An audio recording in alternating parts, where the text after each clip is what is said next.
જય સ્વામિનારાયણ.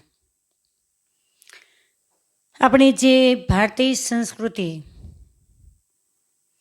એને આપણે સંસ્કારી અને પવિત્ર સંસ્કૃતિ માનીએ છીએ. અને એટલે સંસ્કારી એટલે જ એને સંસ્કૃતિ કહેવામાં આવે છે. જેનામાં સંસ્કાર એનામાં જ સંસ્કૃતિના બીજ વણાયેલા છે એમ કહીએ છીએ. તો એ સંસ્કૃતિ આજે આ ફેશનેબલ યુગની અંદર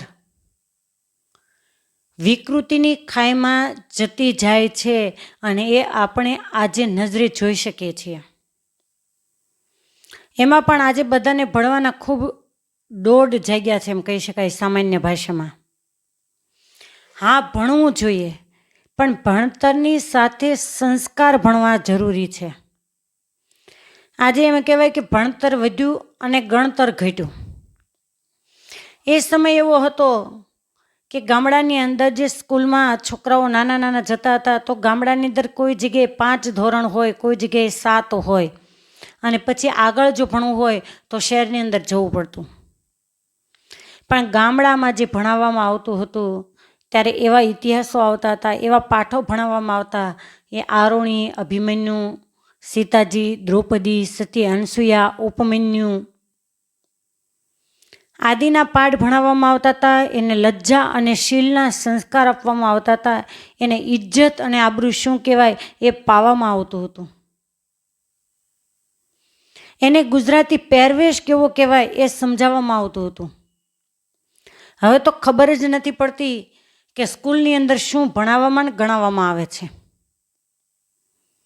પહેલાં બાળપણની અંદર જ્યારે નાના નાના છોકરાઓ ભણવા જાય ત્યારે સ્કૂલમાં એક આંક આવતી હતી, જેમાં ઘડિયા હોય, કક્કો બારાક્ષરી, ABCD આદિ હોય, પણ છેલ્લે પાનું હોય ને ત્યાં ચિત્ર દોરેલા હોય અલગ અલગ પહેરવેશની અંદર, અને નીચે લખ્યું હોય કે ગુજરાતી, મરાઠી, પંજાબી આવા પહેરવેશના ચિત્ર દોરી અને નીચે એનું ટાઇટલ આપવામાં આવતું હતું.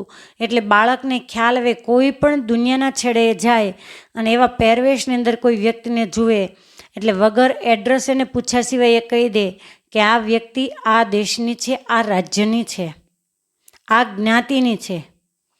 હવે દેશ, જ્ઞાતિ, રાજ્ય એ કાંઈ પૂછવાનું જ નહીં. અને ત્યાં સુધી ન કહેવું હોય તો કહી શકાય અને કહેવાનું મન થાય કે અત્યારે તો કદાચ એ પૂછવું મુશ્કેલ બની જાય કે તમે ભાઈ છો કે બેન. એટલી હદ સુધી તમારી ફેશન એને આંટો વાળ્યો છે. અને એમાં પહેલું પગથિયું જો કોઈ હોય તો એ બહેનોનું. જે 8 દિવસે, 10 દિવસે, 15 દિવસે જે કપડાઓની ફેશન આવે છે એ કોની ફેશન આવે છે? તમારે દર નવરાત્રિએ ચણિયાચોળીની ફેશન જુદી હોય, તમારે દર દિવાળીએ સાડીઓની ફેશન જુદી હોય, તમારે કોઈના લગ્ન પ્રસંગ ચાંદલામાં જવું હોય ત્યારે ડ્રેસની ફેશન જુદી હોય, તમારે પરિણામ પછી સાડી પહેરવાની જ ન હોય છતાંય તમે ખરીદી કરવા માટે જાઓ ત્યારે સારામાં સારી ફેશનવાળી સાડી તમે ખરીદો છો અને પછી પહેરે કોણ? તમારી તિજોરી. છતાં તમે કાળી કમાણીથી કરેલો રૂપિયો છે એ વેડફી નાખો છો અને સાડીઓ ઓરી અને ઘરમાં લઈ આવો છો. તમે લાજ તો કાઢવાના જ નથી અને ઓઢવાના પણ નથી. તમે પહેરવાના છો કેવળ અને કેવળ આંખથી જોઈ ન શકાય એવા કપડાઓ કે જે આપણી સંસ્કૃતિની અંદર વડીલો સામે મળે તો એને લજ્જાથી આંખ ઢાળી દેવી પડે. એવા કપડાં આજે કોઈ પહેરતું હોય તો આજની દીકરીઓ પહેરે છે, આજની બહેનો પહેરે છે, આજની યુવતીઓ પહેરે છે.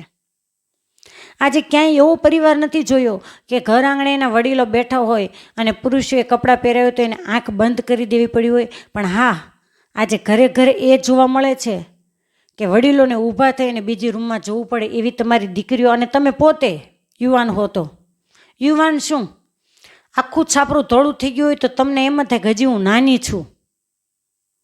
એ નાનપણના દોડની અંદર તમે કેવા કપડાં પહેરો છો એ તમે તમારે પોતાને જોવાનું.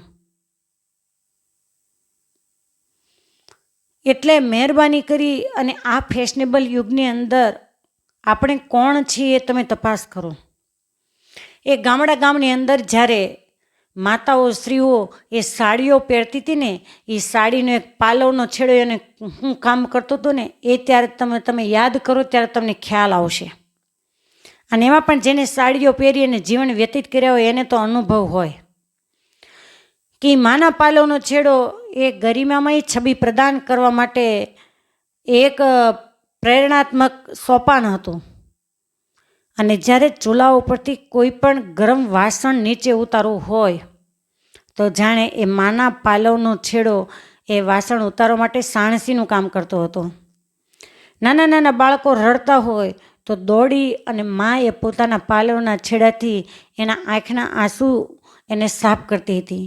બાળક ક્યારેક બીમાર થાય તો એ માના પાલવનો છેડો એનું કાન નાક સાફ કરવાની અંદર એક રૂમાલ બની જતો હતો, એનું મોઢું સાફ કરવાની અંદર એક નેપકિન બની જતો હતો. અને એ જ માના પાલવનો છેડો જેમાં પછી બાળક એ માના પાલવના છેડાથી મોઢું લૂસી નાખતો હતો. આજે સ્વચ્છતા ખૂબ વધી છે એટલે છોકરાઓને તમે હાથ લૂછવાનું, મોઢું ધોવાનું બધું શીખવાડો છો, પણ એ ગામડાની અંદર અભણ વડીલો એને ત્યાં નાના નાના બાળકો હોય, પરિવારની અંદર બધા રમતા હોય ત્યારે બિચારાને ક્યાં આવી કંઈ ખબર હતી. અને આવો સુધારાવાળો જમાનો પણ નહોતો. એટલે બાળક સીધો જમીને પોતાની મા છે એના પાલવના છેડાથી એ મોઢાને સાફ કરી લેતો હતો. અને એ જ માના પાલવનો છેડો બાળકની આંખની અંદર કંઈક કણું પડ્યું હોય, કચરું પડ્યું હોય તો તરત જ મા દોડી અને એના પાલવના છેડાને વળ ચડાવી અને એની અણીથી એ આંખને સાફ કરતી હતી. અને તરત જ એને આંખનો દુખાવો બંધ થઈ જતો હતો. એટલે એક ડૉક્ટરનું કામ માના પાલવનો છેડો કરતું હતું. એ જ માના પાલવનો છેડો એ જ્યારે બાળક રમતું રમતું થાકી જાય, રડતું રડતું થાકી જાય ત્યારે બાળકને પ્રેમથી માથે હાથ મૂકી અને ખોળાની અંદર સુવાડે ને ત્યારે ગોદ એના માટે બેડ બની જતી હતી અને પાલવનો છેડો છે ને એ એના માટે ચાદર બની જતો હતો. અને આજે કદાચ તમે ગમે એટલા મોંઘા બ્લેન્કેટ એ છોકરાઓને ઓઢાડવા માટે આપો, પણ છોકરાઓ માટે આજે માની ગોદ જ નથી રહી. નાનું એવું બાળક જન્મેલું હોય એને પણ તમે ગોદનો પ્રેમ શું કહેવાય એ આપી નથી શકતા. પહેલાં વ્હીલચેર જેવા આવી ગયા છે દદડિયા તમારા, એમાં બાળકને નાખી અને પટ્ટા બાંધીને વાય પાછળ જાણે રેલગાડી જતી હોય એમ ઢસડીને લઈ જાઓ છો. અને પછી કહે છે કે બાળકો માતા પિતાને રાખતા નથી, પણ જ્યારે બાળક હતો ને ત્યારે તમે એને માતા પિતાનો પ્રેમ જ નથી આપ્યો તો એ મોટા થઈને તમને શું પાલન કરવાના? તમે જેને ગોદ નથી આપી એ તમને પછી મોટા થઈને રોટલો કેમ આપવાના એ તમારે વિચારવાનું છે. એ જ બાળકનો છેડો, માના પાલવનો છેડો, કે ક્યારેક બાળકે કંઈક તોડફોડ કરી હોય અથવા તો કંઈક કામ કર્યું હોય કે ગમે તે હોય ને જ્યારે એને શરમ આવે ત્યારે એકદમ અથવા તો કોઈ અજાણ વ્યક્તિ આંગણે આવીને ઊભી રહે એટલે તરત બાળક છે એ પોતાની માં એનું પલ્લું પકડી અને એની પાછળ સંતાઈ જશે. એટલે શરમાઈ જાય ત્યારે મોઢું ઢાંકવા માટે એ માના પાલવનો છેડો છે ઉપયોગમાં આવતો હતો. જ્યારે બાળકને ક્યાંક બહાર જવું હોય અને એની માની સાથે જવું હોય, એને ખબર પડે કે માં મારી બહાર જાય છે ને માને લઈ ન જવો હોય તો તરત એ પાલવનો છેડો પકડી લેશે અને ગમે એટલી હાના કરે એવો કચકચાવીને પકડશે કે એ મૂકશે નહીં. અને પાછળ ચાલતા એને પાલવનો છેડો એક રસ્તાનો માર્ગદર્શક બની જતો હતો. જ્યાં સુધી પાલવનો છેડો માનો પકડેલો હોય ત્યાં સુધી બાળકને એવો અહેસાસ થતો હોય કે જાણે આખું બ્રહ્માંડ એની મુઠ્ઠીની અંદર ભરાયેલું છે. એને વિશ્વાસ હોય કે મારી માનો પાલવનો છેડો મેં પકડ્યો છે ને એટલે હું ક્યાંય ભૂલો નહીં પડું. એ જ માના પાલવનો છેડો જ્યારે શિયાળો હોય ને ત્યારે બાળકને ઠંડીથી બચવા માટે એ માં એ છેડાથી એને વીંટળાવી અને ઠંડીથી બચાવતી હતી. એટલે એને વીંટાળી દેતી એટલે એક ઓઢવાના બ્લેન્કેટ જેવું કહેતા ગોદડા જેવું કામ કરી જતો હતો. એ જ માનો પાલવનો છેડો જ્યારે વરસાદ આવે ને ત્યારે માં પોતાના વાલસોએ બાળકને પાલવનો છેડો ઢાંકી અને જાણે એ પાલવની છત્રી બનાવી દેતી હતી, એને રક્ષા કરતી હતી. એ માના પાલવનો છેડો હાથ લૂછણિયા તરીકે પણ ઉપયોગમાં લઈ લેતા હતા. અને એ માના પાલવનો છેડો ઝાડ ઉપરથી પડેલા જાંબુ આદિ કોઈ પણ ફળ હોય અથવા તો છોડ ઉપર રહેલા સુગંધિત ફૂલ હોય એને ચૂંટી ચૂંટી ફળ વીણી વીણી અને મા પોતાના છેડાની અંદર લઈ લેતી હતી. એટલે એક થેલીનું કહેતા બાસ્કેટનું એક થેલાનું કામ માના પાલવનો છેડો કરતો હતો. એ જ પાલવનો છેડો અનાજ દાન અનાજના પ્રસાદ આદિ જે કંઈ લેવું હોય તો એ લેતા હતા. ને બીજા નંબરમાં કે ઘરમાં વાસણ એ ગોઠવેલા હોય અને એના ઉપર ધૂળ ચડી ગઈ હોય, પહેલાં અભરાઈઓ હતી અને તરત જ એ છેડાથી મા એ ધૂળને સાફ કરી નાખતી હતી. અને ક્યારેક તો કંઈક વસ્તુ ખોવાઈ જાય ત્યારે તરત જ એ છેડો હાથમાં લઈ ગાંઠ મારે અને વસ્તુ જડી પણ જતી હતી. આ પાલવનો છેડો એક ચોરી કરવાથી કેમ મશીન ચોરને ગોતી પાડે અથવા તો પોલીસનો કૂતરો કેમ ચોરને ગોતી લે, એવી રીતે ખોવાયેલી વસ્તુને ગોતવા માટે આ પાલવના છેડે બંધાયેલી ગાંઠ એ કામ કરતી હતી. ક્યારેક એ પાલવના છેડે રૂપિયા બાંધી અને મા બહાર જતી, કેમ કે આજની જેમ પર્સ તો હતા નહીં. આજ તો તમારા પર્સની એવી ફેશન છે કે તમારે માર્કેટે શાક લેવા માટે જવું હોય 100 રૂપિયાનું શાક લેવાનું હોય, છતાં તમે 500 રૂપિયાનું પર્સ એ ખભે લટકાવીને જાઓ છો. તો પૈસા તો હાથમાં પણ લઈને જઈ શકાય, પણ ના, શાક માર્કેટે ગયા પછી મને ભરોસો નથી કે તમે કેવળ શાક લઈને જાઓ. 100નું શાક લો ને 5ની પાણીપુરી ખાતા આવો એટલે પર્સ લટકાવીને જાઓ છો.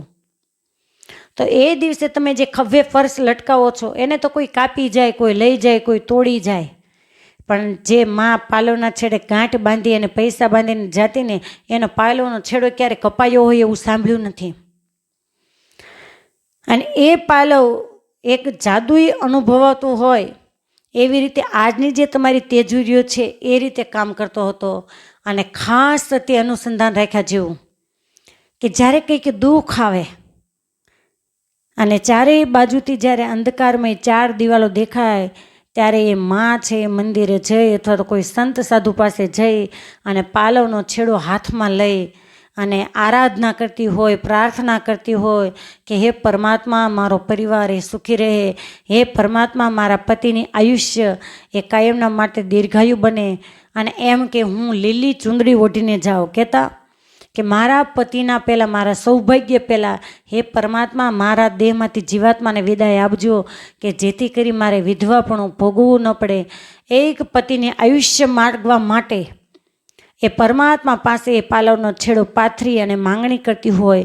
પોતાના પરિવારની સુખ સમૃદ્ધિ માટે એ પરમાત્માના દ્વારે ખોળો પાથરી પાલવનો છેડો પાથરી અને માંગણી કરતી હોય. તો એ પાલવનો છેડો પરમાત્માના આશીર્વાદ લેવા માટે જાણે નાવ બની જતું હતું. પણ યાદ રાખો કે આજની આધુનિક યુવતીઓ અને માતાઓ કે હવે આ જીન્સવાળી મોમ એ પાલવનો છેડો ક્યાંથી લાવશે? અને પછી તમે બાળકને પ્રેમ કઈ રીતે આપી શકશો? એટલે મહેરબાની કરી અને આડે દિવસે તો અમારા તો ગળા કહીને થાકી ગયા છતાંય ફેર પડતો જ નથી, પણ કમસે કમ એટલો તો ફેર ચોક્કસ આપો કે તમે દેવ દર્શને જાઓ ને ત્યારે કોઈ તમારી સામે જોવે અને નીચી દ્રષ્ટિ કરી જવી પડે ને એવા કપડાં તો બિલકુલ ન પહેરો. બને ત્યાં સુધી તમે સાડી જ પહેરો મંદિરે જાઓ ત્યારે, અને જ્યારે દેવ દર્શન કરો ત્યારે સાડીનો પલ્લું તમારા માથા ઉપર હોવો જોઈએ. આજે લંગાટા જેવા વિદેશની અંદર વસનારા સ્વામિનારાયણ મંદિર એમાં તમે જાઓ કે આજે એક પણ બેન દીકરીનું લગ્ન ન થયું હોય છતાં યુવાન હોય તો પણ એ મંદિરમાં સાડી સિવાય કોઈને એન્ટ્રી નથી. તમે વિચાર કરો કે વિકૃતિ જેવા, જેને આપણે વિદેશની વિકૃતિ કહીએ છીએ, એ દેશની અંદર આજે પણ ભારતીય લોકો પોતાની સંસ્કૃતિ એને જાળવી રહ્યા છે. અને જ્યારે આપણે ભારતમાં હોવા છતાં એ વિકૃતિ એને અપનાવી લીધી છે. માટે મહેરબાની કરી અને જો કંઈક થોડા અંશે અસર કરે, હા તમને કથા વાર્તા અસર કરે, પણ જ્યાં સુધી સભા મંડપ હોય ને કથા સાંભળો ને ત્યાં સુધી, પછી તમે એવા ને એવા ઓલા ગંગા કિનારે પથ્થર પડ્યો હોય અને ગંગાની ઝાલક આવે એટલે ભીનો ને પાછો કોરો ને કોરો એ રીતે બને છે. પણ મહેરબાની કરી ખોટો સમય કથા સાંભળવા માટે બગાડવો નહીં. જો અનુકરણ કરવાનું ન હોય ને તો થોડા ઘણા અંશે આ કથા વાર્તાનો યોગ રાખી, સાધુ સંતોનો યોગ રાખી અને તમારી ફેશને થોડીક દિવાસળી મૂકો, થોડી મૂકો. એક તીખારો મૂકશો ને તો એક દિવસ આવશે કે સળગીને ભડકો થઈ જશે અને સંસ્કૃતિ તમારામાં આવશે. તો વિશેષ નહીં કહેતા પોતાનો જે પહેરવેશ છે એ ભારતીય જ પહેરવેશ રાખો કે તમે સાડી પહેરીને ઊભા હો તો કોઈ વ્યક્તિ આવે ને તો એને આમ વંદન કરવાનું મન થાય કે આ વ્યક્તિ સાડીમાં કેવી શોભે છે, આ કોની પત્ની છે, આ કોની દીકરી છે, એવું કહેવાનું મન થાય. આવું આપણું જીવન હંમેશા સુગંધમય બને તો ચોક્કસ આપણે મહારાજની પણ આજ્ઞા પાળી કહેવાય છે કે મહારાજે કહ્યું એમ શિક્ષાપત્રીમાં કે અમુક અંગ સ્ત્રીઓના પ્રદર્શિત ન થાય એ રીતે પોતાનો પહેરવેશ પહેરવો. પણ આજની ફેશન તો જે અંગને ગુપ્તપણે રાખવાના છે એ જ તમારા ફેશનેબલ કપડાઓ એ આ જગતની અંદર પ્રદર્શિત તમે કરતા હો છો. તો બિલકુલ લજ્જા અને શીલથી આપણું જીવન વંચિત ન રહે અને સદાયને માટે આપણી ઇજ્જત આબરૂ એના પર કોઈની કુદૃષ્ટિ ન પડે એવું જીવન જીવીએ. અસ્તુ. જય સ્વામિનારાયણ.